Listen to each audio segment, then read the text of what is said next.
It's time to ignite your soul and unlock your full potential.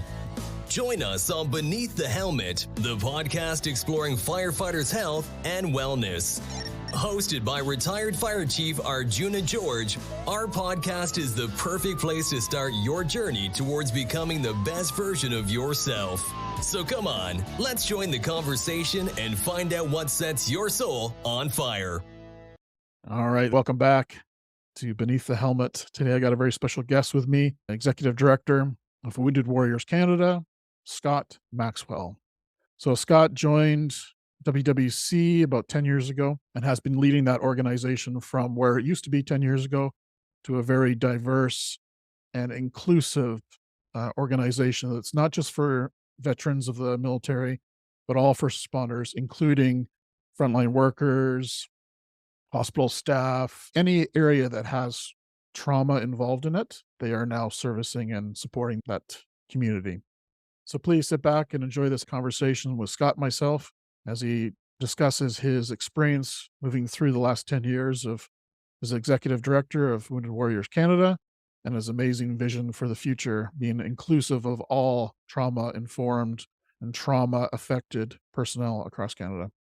So until next time, stay well. All right, welcome back, everyone. Today I got a very special guest with us, Executive Director Scott Maxwell of Wounded Warriors Canada. Welcome to the show, Scott. Thanks for having me on. You betcha. So tell our viewers and our listeners today a little bit about who Scott is, where you came from, and what brought you to be in the ED of Wounded Warriors Canada. Sure. So I never really foresaw myself sitting in this chair talking to you after 10 years in this particular sector doing this work. Life is charged its own course sometimes for it. That certainly was my situation. I went to school, wanted for international relations and Canadian foreign policy, and thought maybe a diplomatic role through Global Affairs Canada, Foreign Affairs Canada at the time would be something that would be something I'd really like to do, something that's not static and the same all the time, but and also helping in public policy realm of service to the country. So that's really what I went to school for. Did coming out of university, and found myself as a young man on Parliament Hill, jumping into the fray of what that would be, working for the Minister of Consular Affairs at the time, whose name is Dan McTagg, so I started doing that work and just interceding and helping, supporting Canadians who were detained illegally overseas was the job. And I was like, perfect, I'm putting all this to good use, and school meets job. That's a good thing. So that's where I was off and running. And that was in the mid 2000s period of time, which was, as we all know, was a very bad time for Canada in Afghanistan, particularly that 2006, 2007 period, notwithstanding all of the period, but that there was a lot of deaths taking place, unfortunately. And one of nearly what also affected my boss, Dan McTagg's nephew, Sapper Mike McTagg, was nearly killed by a roadside bomb, and other Canadian soldiers were killed in that IED explosion. And I remember the call when Dan was aware that his nephew might die as a result of that, and just what was going on with the family and what the steps were and the whole thing. So I had a backseat view of what was happening there. And from that situation, Mike McTagg survived, and the Sapper Mike McTagg Wounded Warrior Fund was established. And so I was just sitting really as a passenger, looking at this, paying attention, beginning to pay attention to a new veterans charter and lots of things that were changing while so much was happening overseas. For me, that was the first kind of foray into the uniformed service side of things in my life. Not coming from a steep military background, certainly not my immediate family, and just that yet finding myself in the fray in Ottawa, paying attention to these things. And then a high school friend of mine, Daryl Caswell, who I was sitting next to on 9/11 when the second plane hit the tower, and he said, that's it, I'm going to go and join the Canadian Forces, and I'm going to go over there and get these people. And I was very upset. We all were watching that in an auditorium as young people. Not really sure what the heck is going on and why.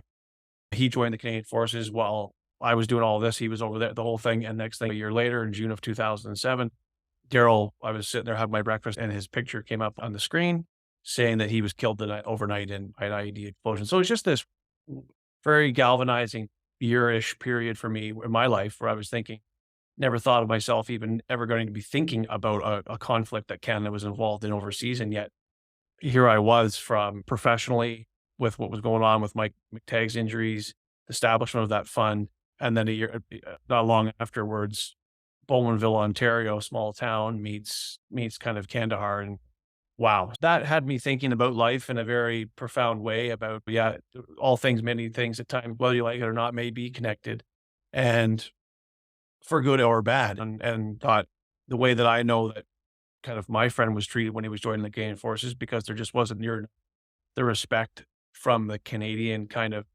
population towards the CF back then. That thankfully changed as a result of Afghanistan, but even before 9/11 or just even thereafter, it still hadn't been established. And you're going for the free education and all these types of things I heard say to him or said to him when he was saying he was going to go and join. I thought, looking back, I thought this has got to change. We got to do better by those that serve our country. And that was my impetus to say to myself, if I could do anything to be involved in something that's going to help pay that forward, then I'm going to do it. So I carried on with my career for a number of years, went from the federal public service side of things in foreign affairs to the provincial government system in Ontario, children and youth services, adolescent mental health, kind of got my feet into the mental health side of life. And then had enough of all of that around 2012, 13. I knew that Sapper Mike McTagg Wounded Warrior Volunteer Fund was still operating and sending comfort items to the troops overseas who are injured in theater and being cared for at a American Military Hospital in Langsdale, Germany. So I stayed in touch with all of that. And then when we got out of Afghanistan as a country, it was now what? What are you going to repatriate the fund from Germany? There was this massive demand coming at this little volunteer fund for operational stress injury support, of which it was not set up to address it, equipped to deal with. So they then, thankfully, the board at the time said, we either wind this down, shut it down, or we think to see if we can do something domestically that can respond to this emerging need. So I'm glad they did that for a whole bunch of reasons. And so I got a phone call from the board chair at the time in 2012, going into 13, saying, hey, we're looking to set something up domestically here around mental health. Would you want to come and just give us a hand setting it up and standing it up? And I thought, sure, I'll do that. Leave a nice change from the everyday of government. Never hurts anybody. And I felt it was the time for me to maybe pay that promise that I made to myself way back years and years earlier forward and get started doing that. So I joined the organization as the first and only employee in January of 2013. And my goodness, what a curve it has been over the last 10 years. And I'm sure I'll touch on a bit of all of it through this conversation. Beautiful. Yeah, 10 years ago, eh? That's impressive. So well done. Thank you. So who does the Wounded Warriors serve in today's organization, today's environment? Who are the people that can benefit from this program? Absolutely. As we started coming into the inception of Wounded Warriors Canada in 2013, it was military veteran and family members. And my goodness, we have really expanded that in 2016, we expanded the scope of the mission of the organization to include first responders, public safety personnel nationally and their families. And then because of the growth of the services and the programs and the reality of the effects of trauma exposure, we really have been able to leverage some of our services into other forms of trauma exposed people, like in healthcare through COVID, for example.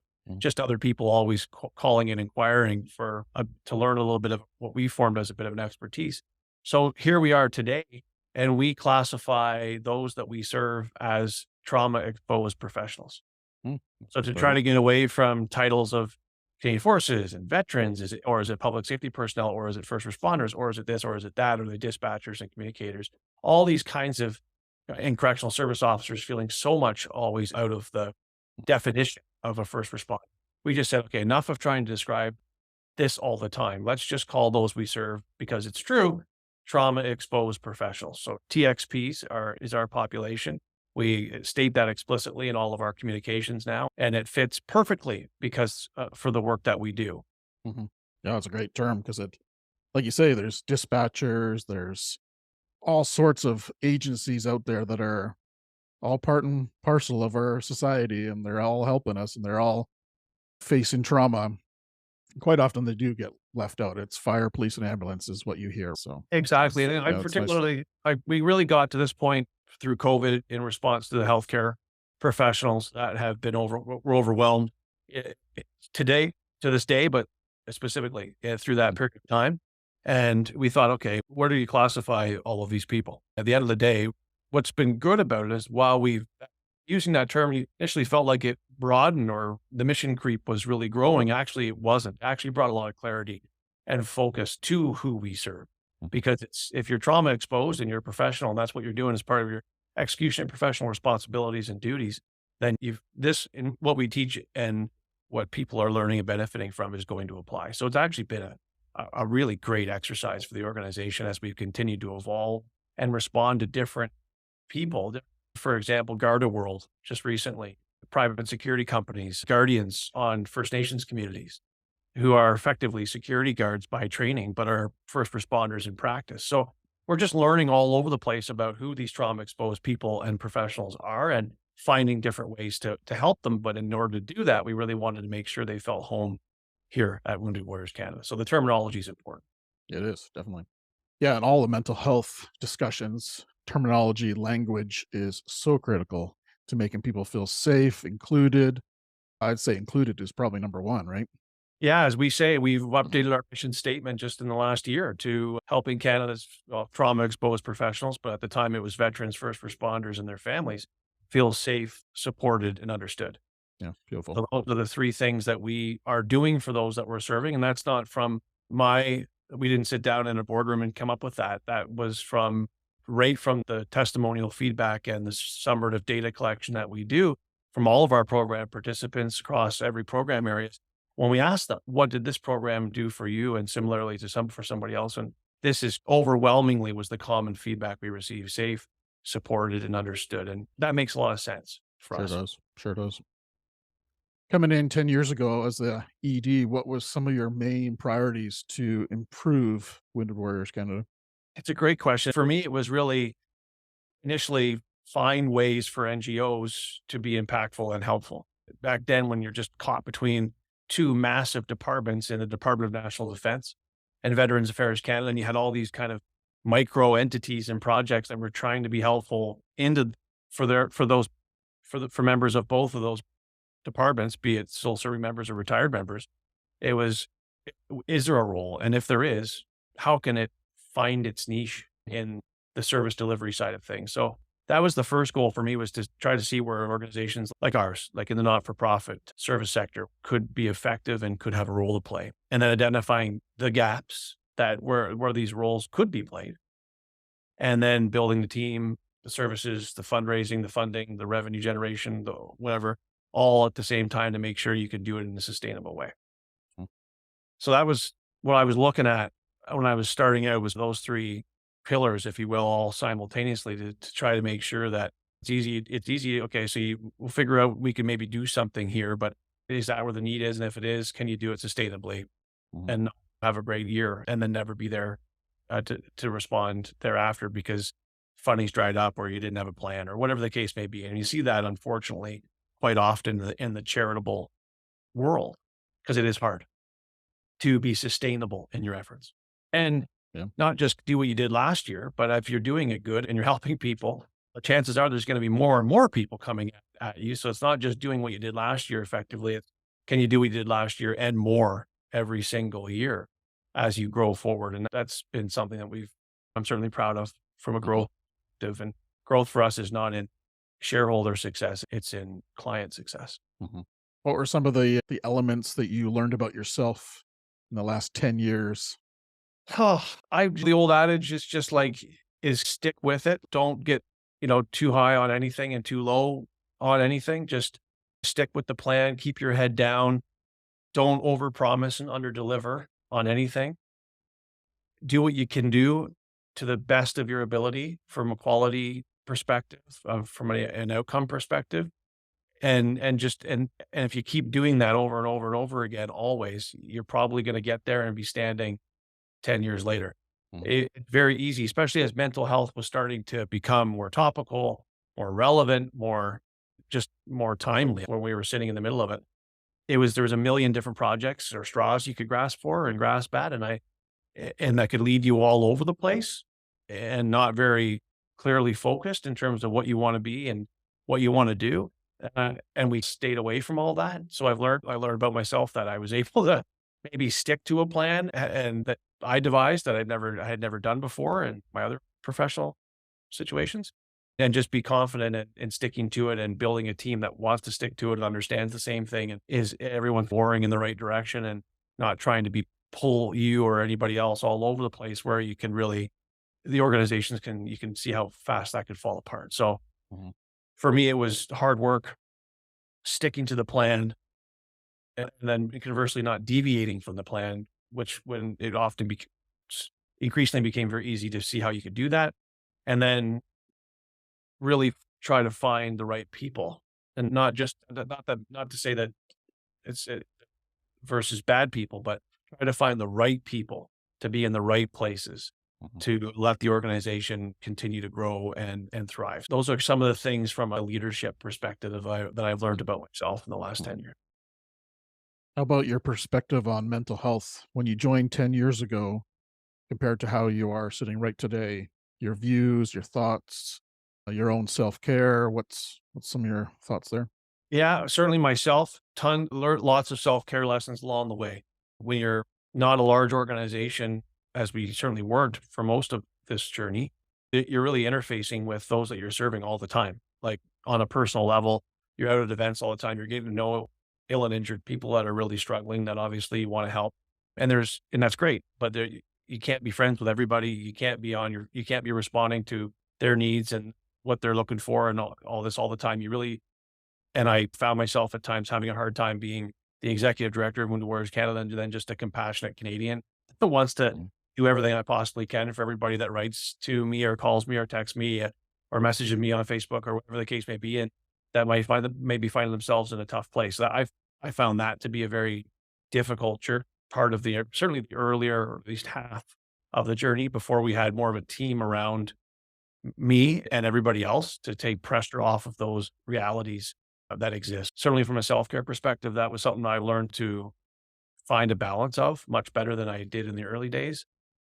And I mean, just learning about mental health, you learn that just being on the front line kind of thing, but also you just learn more about mental health as as the psychoeducational perspective, the scientific perspective of what to look for in yourself, how to check on yourself, how to take care of yourself. I've certainly learned a lot more of those things in the last 5 years than what was available and being talked about publicly 5 years earlier. It was a paired exercise, realizing just myself, I need to do better. I can't keep doing this, but also coming on board with learning more about the scientific side of the brain with the team we had built and the programs we were running. And you put those two things together and it made it a lot easier. Mental health generally in the sector, my goodness, like how far we've come for a number of different ways in the it's hard to believe it's only been a decade from leaps and bounds from where we started. But at the same time, like anything, when so much changes so quickly, that doesn't necessarily make it easy and perfect. And it is certainly not that today. And there's still a long way to go, but we've opened the door so far that's forced all these conversations to use like a fire adage, a lot of oxygen into the flames that is making it very difficult for organizations and organizational leaders across the organization, and even members to try to connect all the dots on, okay, I'm recognizing this, or I'm looking for help, or where is the help internally and how do people find it, or how do they find it in the community? There's all these intersecting pieces that need to be intersecting better that I think we have a long way to go on as a mental health kind of continuum or community that are still letting far too many people down. But that's a consequence in large part, I think, of the success of where we've come with around the common conversation, understanding the fact that we've now are trying to make these injuries be deemed as they are as honorable injuries as any physical injury is and is seen for any uniformed service person. It's almost everyone stands to salute you if you can physically see the wound, but we know that's never been the case to the extent that it should have been from a psychological perspective. So lots of growth, lots of good things happening there, which of course, like anything, when you really scale and grow very fast presents its own challenges. Love it. Yeah, I agree 100%. We still got a long way, but we are making strides. Like you say, 10 years just in WWC, but 10 years in mental health discussions, talks, total game changer. And this podcast is here to continue that conversation with people, right? So, And what's a great example of that? Look at the ability to reach people that want to listen, and the amount of people I talk to that are getting their mental health information in places like this versus their employer versus whatever else, their benefit provider, whatever. Just the power of technology and communication around mental health and wellness is in and of itself is light years ahead of where we were. And that's a very good thing. yeah, that's a thing of beauty. So I'd love to open up Scott's self-care toolkit and see what's inside your toolkit. What does Scott do for self-care, actual tools that you could share? Yeah, exercise for me is a big one because the nature of my job is I'm often sitting a lot, and I found myself not feeling very energized at the end of a long day, not just tired of screen time, tired of talking, tired of doing interviews, tired of doing not this one. Like it's an example. Like these are great, but for anyone that's doing this kind of work in my shoes, you're often just doing a lot of it. It's not just talking outward at people through a screen, but it's also just being in front of a screen for a very long period of time over the course of a week, not feeling very energized around that. So for me, it was diet and exercise. I know that's probably the most common things that any GP is going to tell you in the country, but for me, it became something that I really wanted to focus on. So just getting either in the morning or any part of the day, frankly, if I need to take the time, I take the time to check in on myself and do something we teach in our trauma resiliency program called a better check. So body, emotions, thoughts, and relationships, and making sure that you're checking in, you're doing your better checks. I'm doing my better checks all the time. Our team is doing our better checks all the time to make sure that if something is sticking out that's missing amongst the better check list, that we're then doing something about it. That's something that I brought in personally, we bring into the organization, and I try to follow suit on. As I mentioned, diet is big, and just making time to have good social relations. We got really busy. COVID really blasted big holes in the ability of people to maintain positive social relationships. And as we know from psychology, positive social relationships is critical to the balance and the energy and people's desire to feel supported. So losing that, like we all did, was very hard. I noticed that in me. So getting back to whether it's family, whether it's friends, whether it's my relationship with my wife, whatever, just doing things and making the time to do things that are going to give me the pleasure of social relationships. And I've learned in doing research and reading on the value of that from a clinical perspective, how much it matters, much less just from a day-to-day life kind of perspective for someone like myself. So I would say the social relationship part, the exercise part, and what I'm putting into my body is something that I'm certainly focused on more now than I ever have before. Yeah. Yeah. Relationships are a basic human need. Doesn't matter if you're an extrovert, an introvert, whatever title you want to put on that. Every single person needs some sort of human interaction. It's just built into us. So, Yeah. And I didn't yeah. realize to the extent that the effects would have on a diet, like on a mental health, like diagnosis or a state of some sort of injury, that the consequences of it. And we know from doing it yourself and from those that you've worked with and supported and just know personally the impacts of the isolation and the shame that comes with an injury like PTSD or depression or these types of things. They really compound other things very fast. And I would say that can happen to anybody just as much as it does, obviously, as we know for those that have been injured. So something I've been very cognizant of and I try to talk to people about is if we know from people that we treat in our group programs, I'll have our clinicians always come to say, geez, it seems like 50% of what we're treating this person or these people for has to do with what they've seen and what they've done in the execution of the professional responsibilities. But the other side is creeping up so much. The other percentage is creeping up so much higher over the years is how they were perceived or received when they put their hand up or wanted to have conversations around how they were feeling, which of course is that whole sanctuary organizational betrayal piece. And that's all to do with negative social responses. So the value of positive social responses makes as much sense as the consequence that we continue to see when the social responses are negative. Yeah, 100%. You briefly touched on that program that you talked about the mind body. Yeah. Can you just go into a little bit more detail of what that is and how that could be used as maybe a mindful moment for somebody before they go to work or whatever? Yeah, yeah, I always think, like, I'm a practical person. So what I like to do, I could read, and I do, you read a lot, and but how can I actually take what I'm learning and trying to apply it in my daily life? So, like, the better checks and these kinds of things were very helpful for myself, just being, as I say, a practical person, that I like to know what I like to have tools in the toolbox, and not just theoretical stuff that I Systems.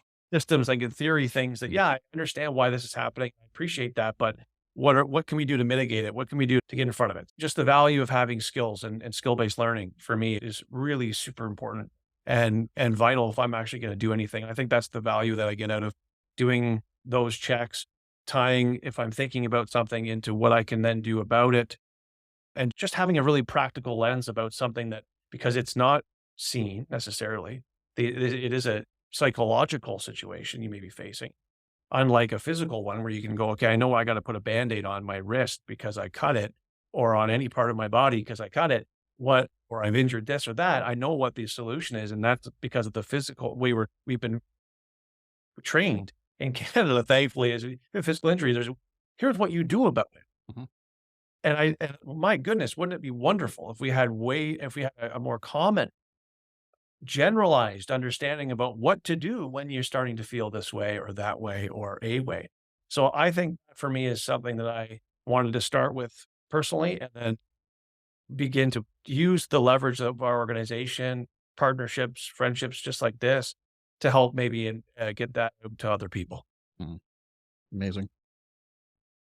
Where do you see the future of Wounded Warriors Canada? What would be your dream if you could see it happen and you're like, I finally have not a legacy per se. 'Cause, legacy is a very group terminology for this because there's a lot of people that play part in this work, Oh yeah. Wounded Warriors. Yeah. But if you could just have that dream, where would it be? Where would it land? It's been tiered, I guess, for me, because the first goal I wanted to do when we got started was be supporting first responders.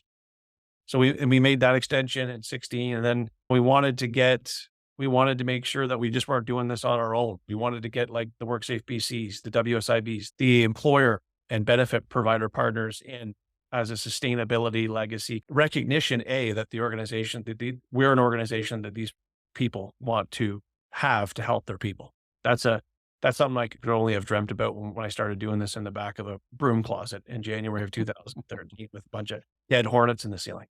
One step at a time, not necessarily be too grandiose, but think, if we just can build to here, then maybe we can build to here. Like a bit of a more of a blocked approach. Then wouldn't it be nice just to shoot for some sort of whatever the moon looks like? And that's how I've taken it. So where we're at now, from where I would like to go, having made all successfully achieved those earlier benchmarks and visions or dreams, is to maybe maybe set up a system whereby the one thing we don't do right now is have a national network of Wounded Warriors Canada individual clinicians, like we have a big clinical team. They mainly manage their own day-to-day out of their own practices and come to us to do the specialized group counseling work. But I see a future where, in one-stop shop, maybe they could really, no matter where someone is in the country, is looking for a culturally competent or occupationally aware clinician to begin their journey on that one-to-one psychotherapy basis, that they could find that through Wounded Warriors Canada. So just rounding out our service delivery to make it even more robust than it already is. So, because I still see a huge gap in that in Canada right now. As I put a hand up, I've taken a knee, I've sought help now, but which is great, the first step, obviously. But when there's no connection in a culturally specific way or timely way, and as you well know, they have to be both of those things when you're supporting trauma exposed professionals. You can't just have one or the other. To me, it's really having both.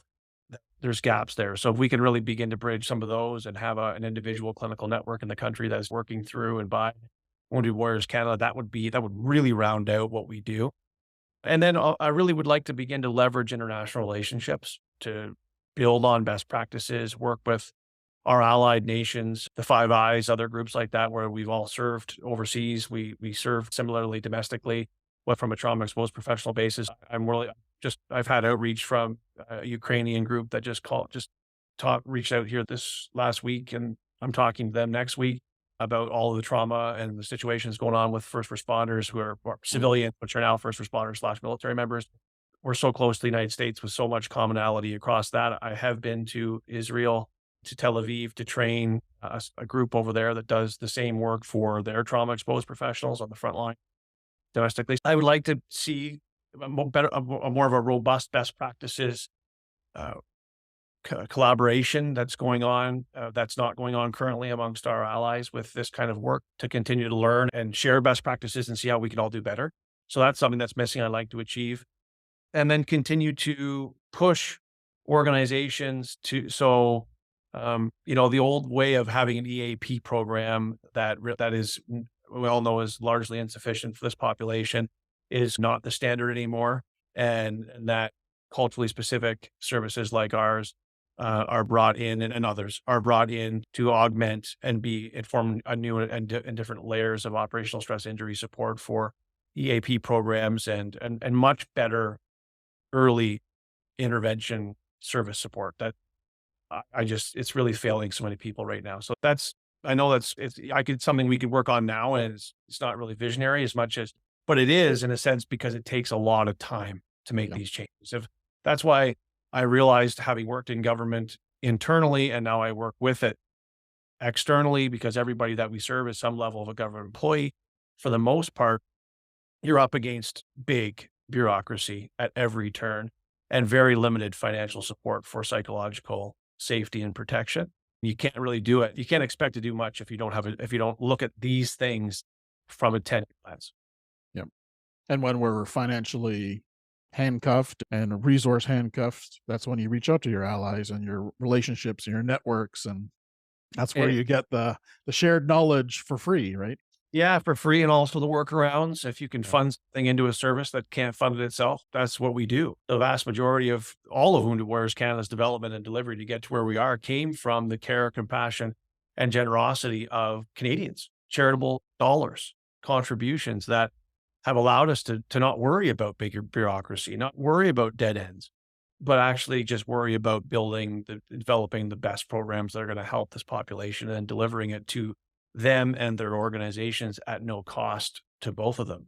So talk about force multiplier effects. And that's how we've done it. We've built these employer relationships and these organizational based relationships, not from the top down, but from the bottom up at every level, where the participants have come to program A, B, C, or D here, and then went back to their workplace. They stayed actively employed. They changed for the better. And everyone's going, where did you go? And how did that happen?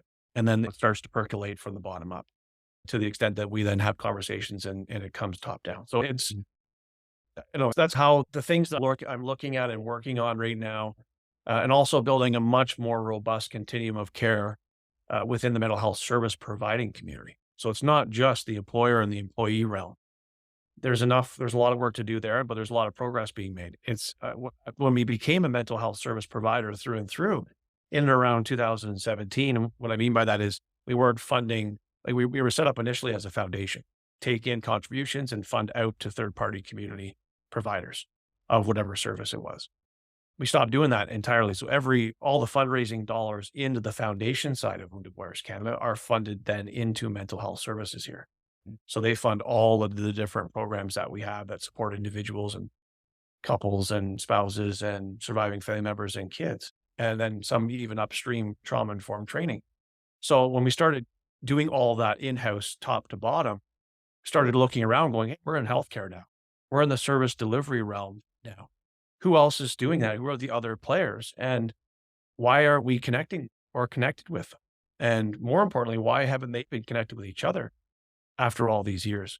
So it's bringing the Homewoods, the Edgewood Health Networks, the CAMHs, the various health partners, the WorkSafes, together to say, this isn't a competitive exercise, folks. Unfortunately, there's more work for all of us to ever go around than we could ever even hope to accomplish. So recognizing that and getting that off the table, what are we going to be able to do together to help build a true, actual continuum of care that won't leave people behind and in dead ends all the time? So that's a big vision of mine. It's going to take a long time, no doubt, to accomplish, but we are already making strides against it. Yep. Nothing wrong with a stretch goal. No, So I'd love to highlight some of the programs that you offer. And I'm assuming this is offered all across Canada, Oh, every absolutely. province, every territory. Yeah. Yeah, and if we can't, and in some of the smaller provinces, in particular Saskatchewan and Manitoba, like we're working. COVID really upended our ability to continue to scale up clinicians who are registered in their respective provinces and find venues. But we're back to that now. But if we can't, let's say someone's calling from Saskatchewan or Manitoba, we don't have a delivery venue and clinicians delivering a program in a suitable time frame there, we'll just get them to the program in Ontario or Alberta, or whatever the case may be, to get the help. So geography is not a barrier to access these services. And we serve most of the country in the respective provinces. What would be some highlights of the programs that you do offer that maybe some of the listeners would be interested in learning more about? I'd say our a bit of our hallmark of what we do is we've always taken a 360 approach to service and the injured side of the population. That this is not just an individual situation. That the member doesn't just get injured and become injured and live injured on their own. That the family is such a part of service and sacrifice and injury that has long been overlooked and ignored. So there's only one program of all that of all the services we provide that does not include a family member. So that one program I mentioned is called our trauma resiliency program.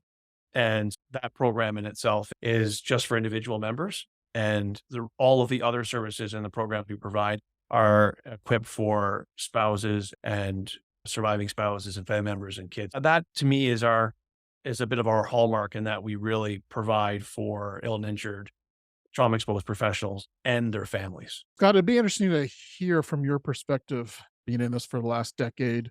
What trends are you seeing in first responders that are we're seeing a bigger growth in? Is it PTSI? Is it moral injury? Is it organizational stress? Where are you seeing some common trends? The biggest trend I'm seeing is more of is more of is more of the sanctuary. Hmm. The organizational betrayal piece seems to me to be something, two things: organizational betrayal and massive burnout from the healthcare community. Mhm. So I know that's not the members themselves, but obviously it directly affects the capability of the members themselves. Because if they're not being, if we can't find clinicians and we can't retain clinicians and we can't find the right people to help those that we're all trying to help, then we got a big problem. So on the first side of things, I would say what we have seen creep up, I was saying earlier, is just the lack of positive social response and understanding how to have these conversations when someone presents or is talking about the fact that they might be struggling, and the subsequent impact on that can at times maybe be even worse than what they've seen and what they've done to have things stick with them. And then you feel like you're going to go and have a conversation with someone that wants to help you or can help you or even make you feel supported, and it doesn't happen. So I think and then because of it, what we're seeing with so many people go off into presumptive legislation situations with diagnosed injuries is I've talked to a lot of people that would say, look, I tried to get help. I tried to get service support internal or feel supported internally earlier and often. And it just didn't happen for one reason or the other, or they didn't have the resources in house. They weren't equipped to help me.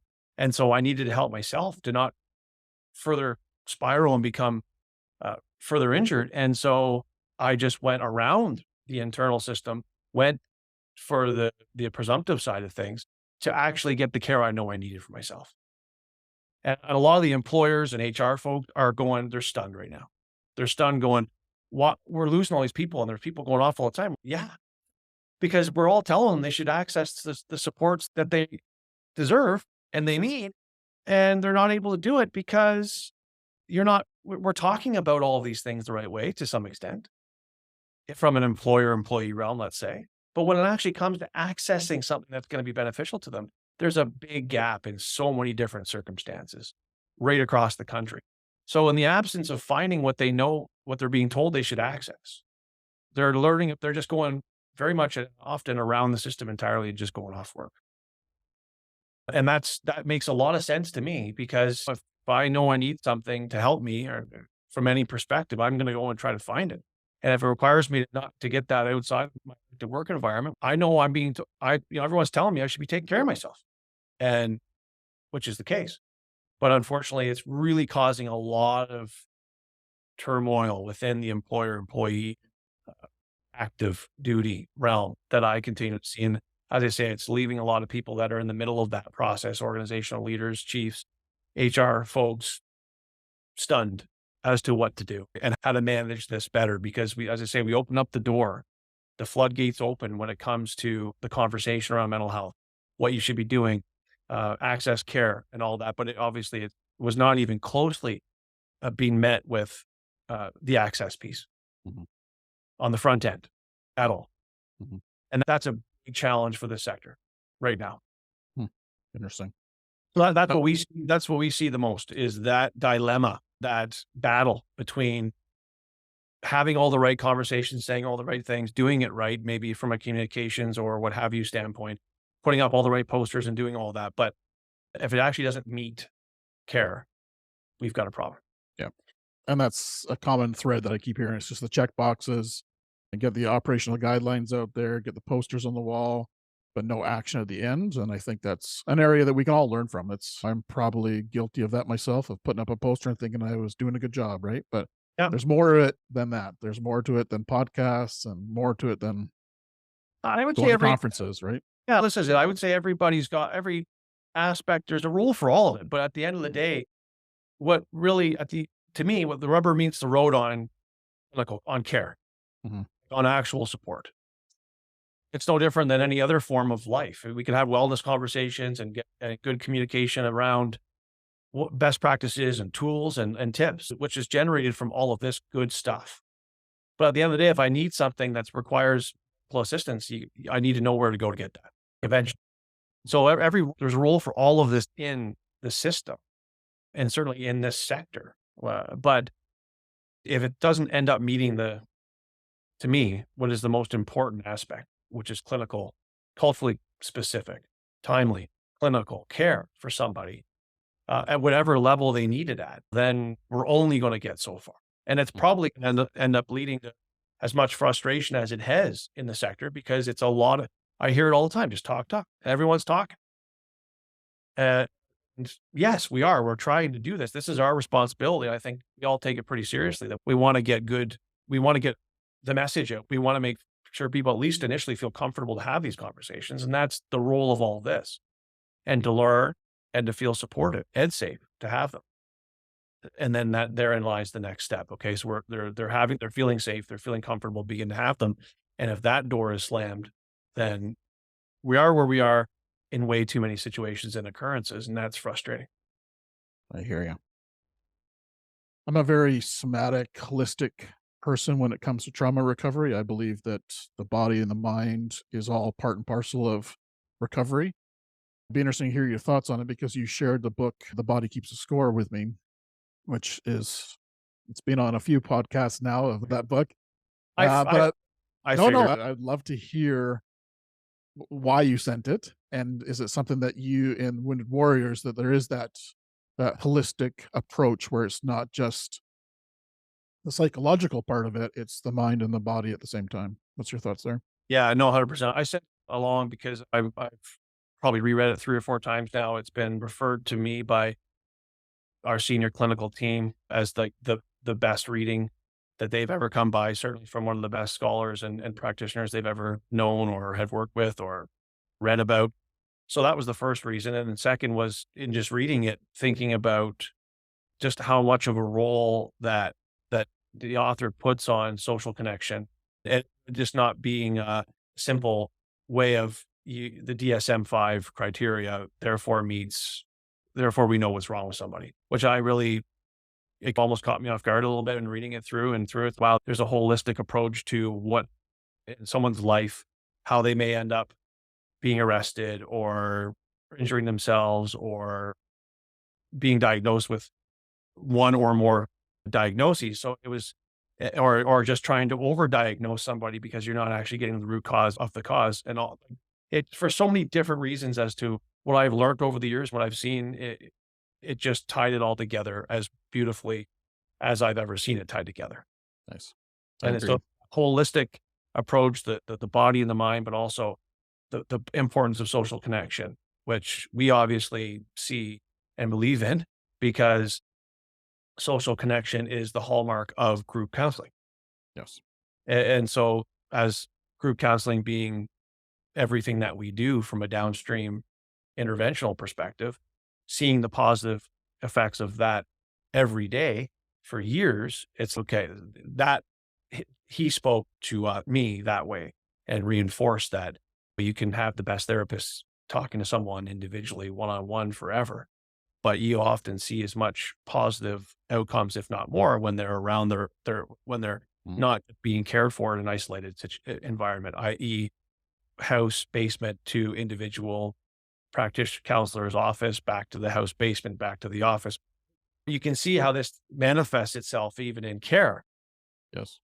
So the whole part about the group part that we see the dynamic of is no, you got to leave for a while. You're going to be around these people who you've never met before, who are similarly affected for a long, for a week or more at a time.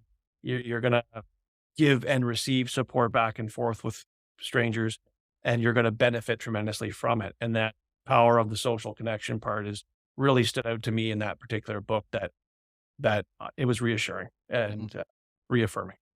Well, I appreciate you sharing it because I think the more and more people talk about this book in particular, the better, because I think it needs to be in the hands of all first responders, maybe even everyone in the world. I Because think so. everyone has traumatic experiences through their life. You look at what's going on in Maui in 2023 Oh, and then all across Canada, all across North America in the wildfires. There's so much trauma being exposed to those civilians that have no training on this, right? So, yeah, there's going to be some severe backlash of trauma of this y- all. yeah, 100% there is. And it's as there is, I don't know, like every day it's something is happening. I don't know. I would ask any first responders, I don't know, those that you work with from your past experience to where you see society and communities traumatic situation and events now, it's all I ever hear is it's unprecedented, it never Yeah. before seen, certainly at the pace and the scale that we're seeing it. Whether you're a civilian bystander witnessing it as therefore is the call for the first responders, just the amount of people exposed to trauma is in an unprecedented situation and fashion is really something that why I think you're right. The book should really as applicable to me as a civilian, no matter the work that we do here every day, to any other civilian as it is to anybody that's responding to the call. Yeah, I agree. Thank you for sharing that. What's one question that I haven't asked you that you wish I did ask you?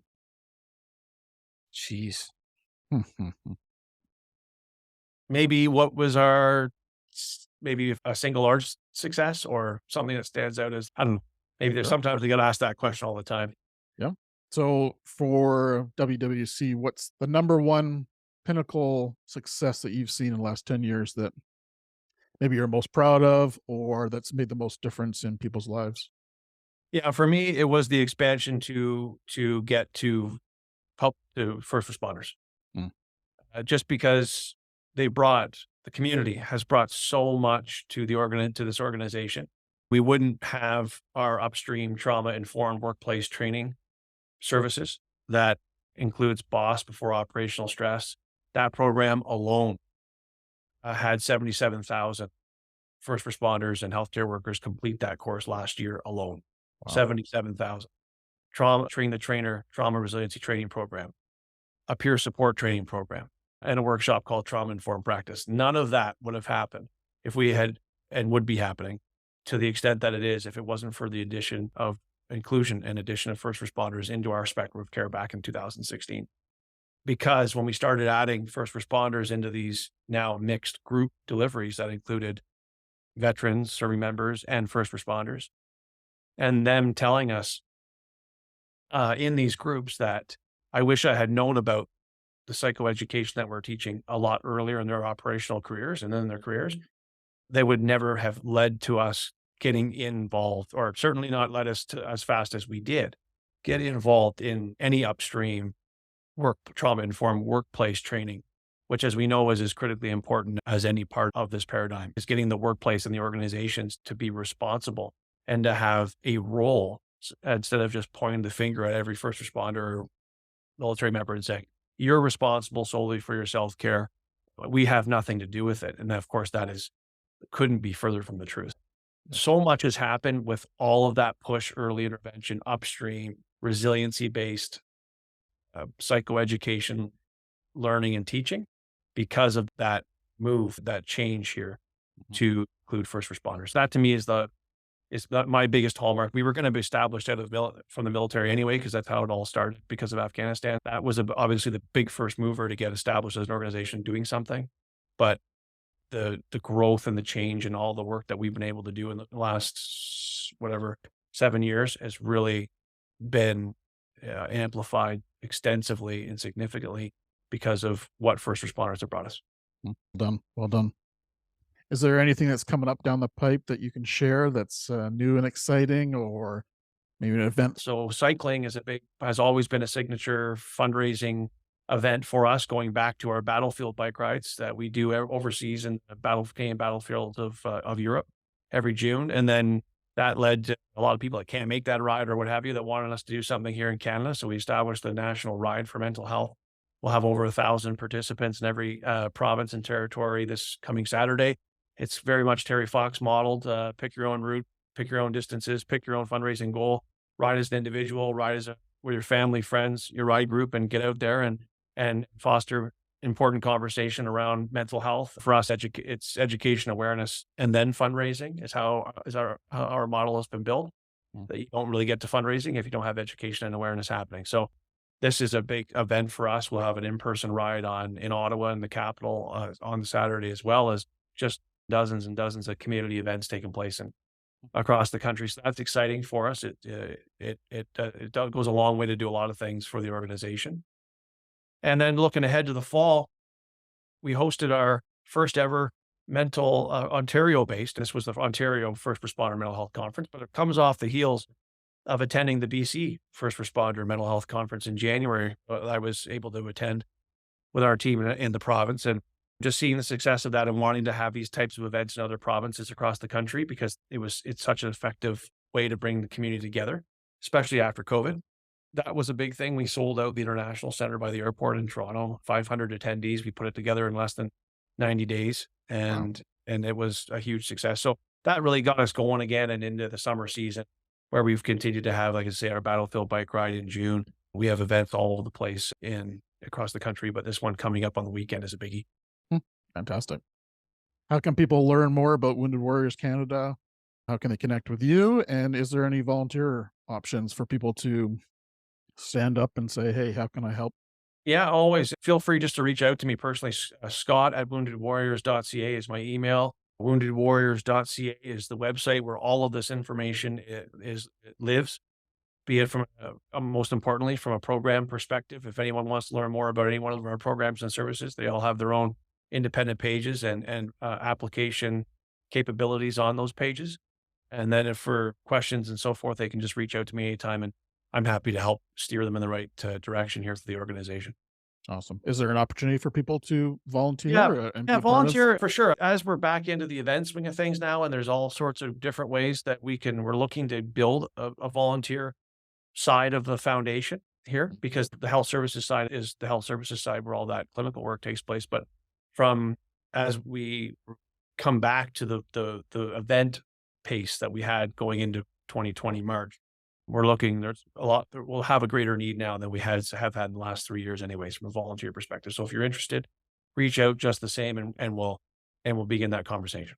Fantastic. Well, Scott, it's been an honor to chat today. We really want to appreciate and acknowledge your dedication to the mental health in the first responder community, but also that nice catchword you had, the techs or the trauma exposed professionals. There you go. EXP. That's our new. Yeah, I love it. That is perfect. And I think I just want to acknowledge the kindness from our standpoint, the work that Wounded Warriors and yourself and your team is doing for that whole community. So thank you. Thank you for your time and everything you've done for your service and all you've given. Fantastic. All right, everyone. Hope you enjoyed our conversation with Scott from Wounded Warriors. Until next time, stay well.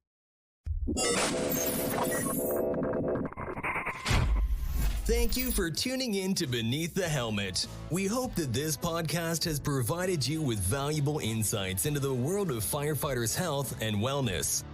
Remember, caring for your physical, mental, and spiritual well-being is crucial to achieving optimal performance.